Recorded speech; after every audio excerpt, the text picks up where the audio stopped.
there. I just want to do a quick video here on how to play the multiplication game.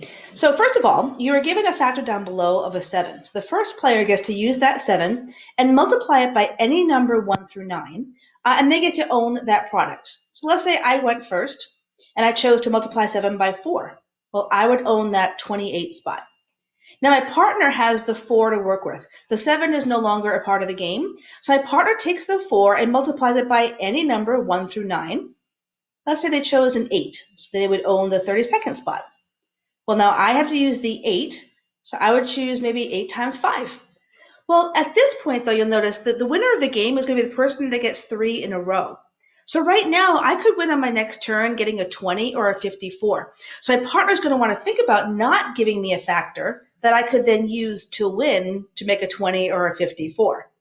So let's say they chose to do a 4 to kind of block me. So they do 5 times 4, they own the 20. Well, I can use the 4 to do a 4 times 4 and own spot 16.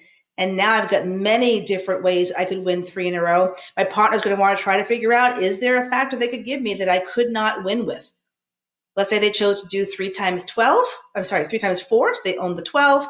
I could then use that 3 to multiply it by 9 and win with a 27. But this game is so good to play over and over again and develop the strategy. And it's making you practice lots of math facts. So this is the version of this game that has all the math facts in it, and I love it.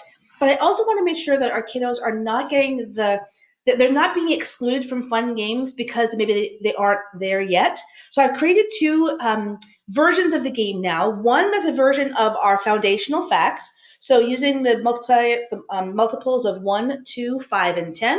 And then I did a version of the game that has our related doubles facts, so the 2s, 4s, and 8s. Now, because of the way the game and the products that they were available, it's different for the directions in terms of what numbers you can use for the factors. So in the foundational facts game, you can use the numbers 1 through 10, so you get the multiples of 10s in there.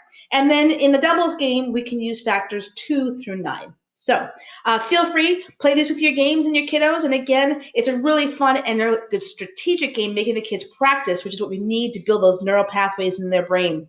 We're building those beach paths in their brains. So have fun. Please be sure to be in touch whenever you'd like. I'm here to support at any time.